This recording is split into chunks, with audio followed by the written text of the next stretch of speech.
जय श्री राम सभी को। कैसे हो आप लोग? तो आज 30 अप्रैल है। आज थर्सडे है। आज मार्केट खुला था और 180 पॉइंट गिरा है। आज अच्छा खासा करेक्शन आया है। आ, सुबह जब मैं खोला था तब तो 300 पॉइंट गिरा था। आप देख रहे हो 23,000 आठ 800 तक आ गया था।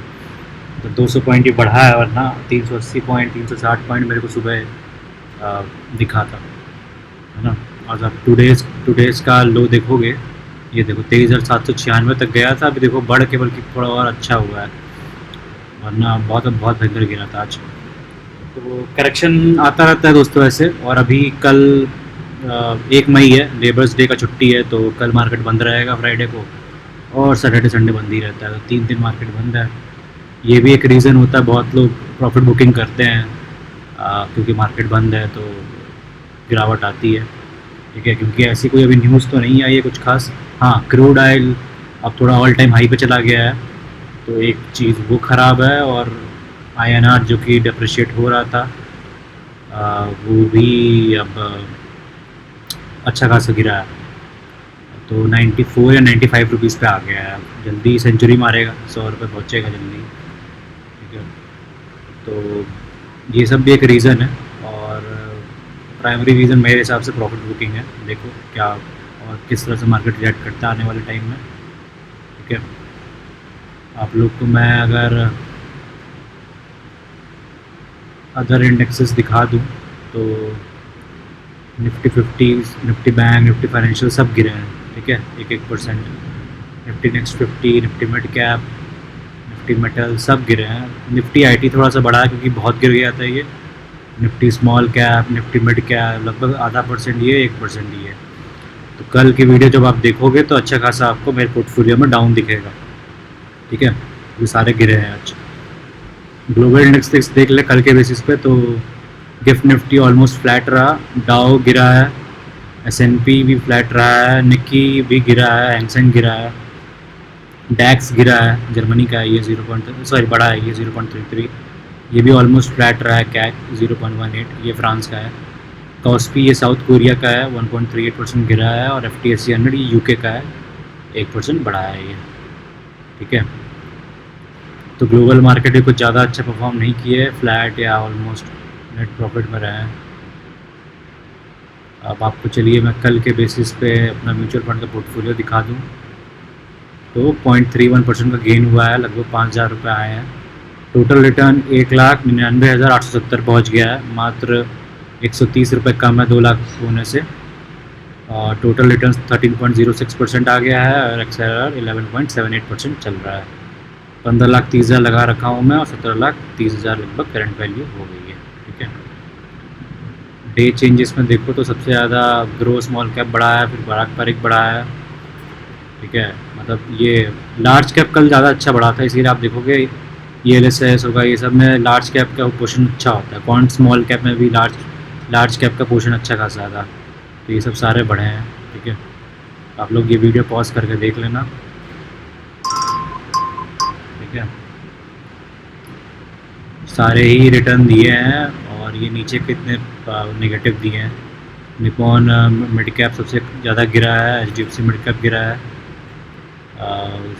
कुछ कुछ ये तो मोस्टली फ्लैट रहे हैं, 0.04, 0.08, और बाकी सब तो पॉजिटिव नहीं है। ठीक है, टोटल रिटर्न बेसिस पे आप देख लो तो मेरा एसेट का ये रेसेस 62% पे है, कैनरा को 55%, पराग पारिक 28%, ये 11, 10 सब ऐसे ऐसे एब्सोल्यूट रिटर्न पे बैठे हुए हैं। अभी भी 2-4 फंड होंगे। हाँ, ये देखो इतने 5 फंड हैं मेरे जो अभी भी नेगेटिव में है। अभी 1-2 दिन और मार्केट को बढ़ना होगा तब ये 2-3 फंड्स पॉजिटिव हो जाएंगे और बाकी इनसे तो ज़्यादा होंगे, मतलब ये भी पॉजिटिव हो जाएगा। सबसे ज़्यादा इसको रिकवर करना है। मोतीलाल मिड कैप बहुत ही ख़राब कर रहा है अभी तो देखो कब तक ये कर पाता है। और आप लोग को मैं पोर्टफोलियो दिखा दूँ तो करंट वैल्यू 17,29,000 है, 947, 1,99,870 रुपये का फ़ायदा हुआ है। दोस्तों मैं आप लोगों को फिर बताता हूँ कि मैं सारे पैसे म्यूचुअल फंड में नहीं डालता हूँ। ये मेरा एक सर्टेन अमाउंट है जो म्यूचुअल फंड में है। मेरे डायरेक्ट स्टॉक्स के भी पोर्टफोलियो है 2 अलग जगह पे। रियल एस्टेट में भी पैसा है, यूएस स्टॉक्स में भी है, यूएस स्टॉक्स में दिखाता हूँ, इस वीडियो में कवर करता हूँ, और क्रिप्टो में भी है। ठीक है, तो मैं हर जगह डाइवर्सिफाई करके रखा हूँ, कोई एक जगह पैसा नहीं रखा हूँ। अब आप देखोगे यार 2022 से मैं पैसा डालना स्टार्ट किया म्यूचुअल फंड में, लेकिन मैं मार्केट में 2019 से हूँ, है ना, 18-19 से हूँ मैं। 19 में मैं ग्रेजुएट हुआ हूँ और तब से पहली कमाई से 18 में भी कुछ कुछ इंटर्नशिप से पैसा मिला था, तो मैं सारा वो सबसे स्टार्ट कर दिया था। कोविड आ गया, उसमें भी पैसा मैंने सारा लगाया ही था डायरेक्ट स्टॉक्स में। ठीक है, म्यूचुअल फंड नहीं करता था मैं, और अच्छा खासा अमाउंट हो गया था, तो फिर उसको डाइवर्ट किया रियल स्टेट में, कुछ अलग अलग जगह ऐसे करके। ठीक है, तो अगेन मैं सारा पैसा, बहुत लोग आप लोगों को यूट्यूबर्स मिल जाएंगे जो सारा पैसा लगा के रखते हैं, उनका आपको ये किसी का 50 लाख, किसी का 60 लाख, 70 लाख भी दिखेगा। अगर मैं सारा पैसा यहाँ पे लगा दूँ तो मेरा भी उतना हो जाएगा, लेकिन मैं सारे पैसे लगाने में बिलीव नहीं करता एक जगह। ठीक है, मेरे हिसाब से हर एसेट क्लास का एक मतलब है, हर एक एसेट क्लास का एक वैल्यू है। ठीक है, आपको अगर डायरेक्ट स्टॉक से बिल्कुल समझ नहीं है, कि आपको चुनने ही नहीं आता है और लॉस हो जाए, तब तो आप सारे पैसे म्यूचुअल फंड में ही डालो। लेकिन आपको थोड़ा भी सीखने का क्यूरोसिटी है, या सीख चुके हो, या डिसेंट स्टॉक्स आप बाई कर लेते हो, तो आप ज़रूर से ज़रूर करो। क्योंकि आप देखो ऑल टाइम 4 साल लगाने के बाद भी 13% का रिटर्न मिला है। अब मैं देखो आप लोग को डिमोटिवेट नहीं कर रहा हूँ, लेकिन कितने सारे स्टॉक्स हैं जो एक दिन में 13% भी दे देते हैं। आप सोच रहे हो 4 साल। अब आपको मैं एक चीज़ दिखाता हूँ, ये देखो 18 अप्रैल 2022 से मैंने पैसे लगाए थे यहाँ पे,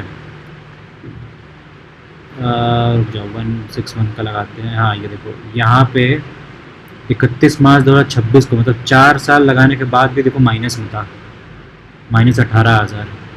तो आप लोग को देख के कैसा लगेगा कि भाई 4 साल से मैं पैसा डाले पड़ा हूँ, और जितना डाला है उतना भी नहीं मिल पा रहा है ना। तो दोस्तों यही है इक्विटी, यही है म्यूचुअल फंड, आपको बहुत टाइम देना पड़ेगा। ठीक है, तो मैं इसीलिए बिलीव करता हूँ कि मैं सारे पैसे म्यूचुअल फंड में इसलिए नहीं डालता, क्योंकि अगर आपके में कैपेबिलिटी है, अगर डायरेक्ट स्टॉक से आप पैसा बना लेते हो, तो आप वहाँ डालो ना। कोई स्टॉक 100% भी भागे एक साल में, 100% समझ रहे हो, मतलब डबल पैसा।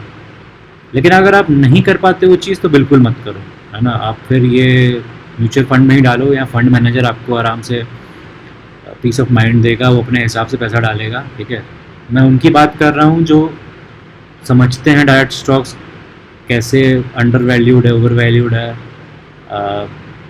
इतनी हिम्मत रखते हैं कि एक, क्योंकि देखो इस म्यूचुअल फंड में, एक म्यूचुअल फंड में कम से कम 50-100 स्टॉक होते हैं, 2-4 कंपनी डूब भी गई ना तो कुछ होगा नहीं, है ना। बट लेकिन आप सेम चीज़ ये बोल नहीं सकते हो डायरेक्ट स्टॉक्स में। एक मिनट में आया।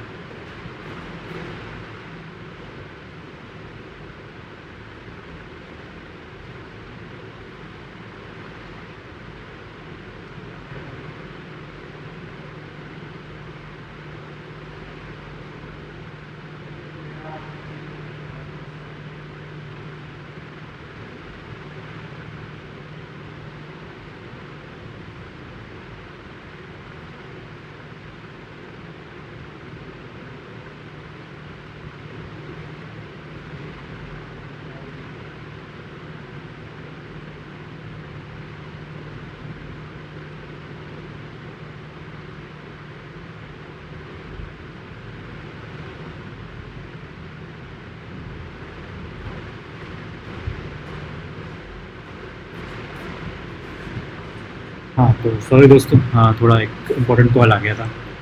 तो इसीलिए मैं आपको कहता हूँ कि जितनी आपकी समझ है, अगर बिल्कुल नहीं जानते हो, बिल्कुल कुछ समझ नहीं इक्विटीज़ की, तो चुपचाप म्यूचुअल फंड में ही डालो।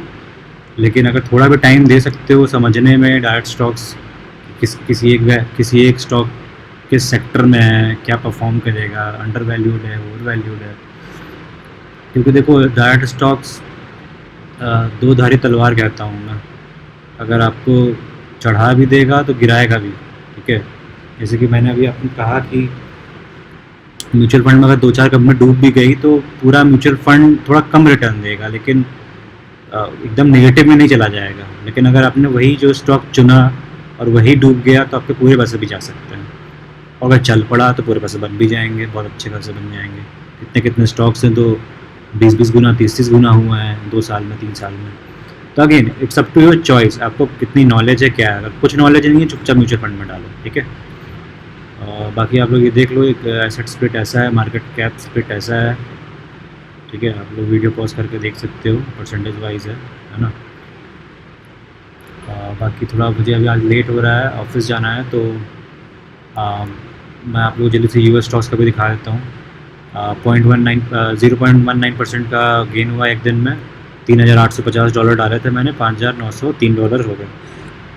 एप्पल 31% पे रिटर्न पे है, अमेज़ॉन 62%, एनवीडिया 92%, माइक्रोसॉफ्ट 6%, ब्रॉडकॉम 111% पे है, अल्फ़ाबेट 91% पे है, Meta 21%, JP Morgan 48%, TSMC 32%, Tesla 72% है, AMD 63%, ASML holding 7.71%, Cloudflare 11.4%, Reddit अभी भी नेगेटिव में है 20%, क्राउड स्ट्राइक भी 8% नेगेटिव में है, पॉलो अल्टो भी 1% नेगेटिव में है, और नेटफ्लिक्स 13% पॉजिटिव में है। तो दोस्तों मैं यूएस स्टॉक्स मैं डायरेक्ट बाई करता हूँ, क्योंकि मैं सेम इंडस्ट्री से बिलोंग करता हूँ, तो मुझे थोड़ा आइडिया है क्या करेगा क्या अच्छा। बट अगेन आप कॉपी मत करना। मैं कभी भी किस स्टॉक से निकल जाऊँ मुझे जब ठीक लगे, तो इसलिए कॉपी नहीं करना चाहिए किसी को भी, मुझे ही क्या किसी को भी नहीं करना चाहिए। क्योंकि हर आदमी अपने सोच समझ के भाई उस किसी स्टॉक में घुसता है, और कब वो उसको लगता है कि निकलना चाहिए तो निकल जाता है। अगर आप लोग नहीं निकल पाए, फंस गए, तो फिर हम मुझे ही बोलोगे। इसलिए मैं कभी रिकमेंड नहीं करता हूँ कोई स्टॉक्स। आप अपने चुपचाप अगर यूएस स्टॉक्स के भी म्यूचुअल फंड में डालने हैं, तो उसके भी बहुत सारे म्यूचुअल फंड्स हैं इंडिया में भी। मोतीलाल का नैस्डैक है, एडलवाइस का यूएस टेक्नोलॉजी फंड है, आप उसमें लगा सकते हो, ठीक है। बाकी FIDI का डेटा देख लो, तो आज भी बहुत माल बेचा गया है 2,500 करोड़ का, और DI ने 2,200 करोड़ का खरीदा है, इसीलिए मार्केट ऑलमोस्ट फ्लैट था। बाकी आज के मार्केट का भी डेटा नहीं आया, कल जब मैं वीडियो बनाऊंगा तो थर्सडे का भी यहाँ पे दिखेगा, ठीक है। तो ठीक है दोस्तों, आज के लिए इतना ही। मिलते हैं नेक्स्ट वीडियो में, कल जब मैं वीडियो बनाऊंगा आज के डेटा पे, तो फिर आप लोग देखना। बाकी नए हो चैनल पे तो लाइक करो, शेयर करो, सब्सक्राइब करो, ठीक है। और अपने दोस्तों को भेजो जो शेयर मार्केट में इंटरेस्ट रखते हैं, जिनको नॉलेज चाहिए, ठीक है। और बाकी कुछ भी आपको, अगर आपको क्रिप्टो का पोर्टफोलियो भी देखना है तो वो भी मैं स्टार्ट कर सकता हूँ इस वीडियो में दिखाना।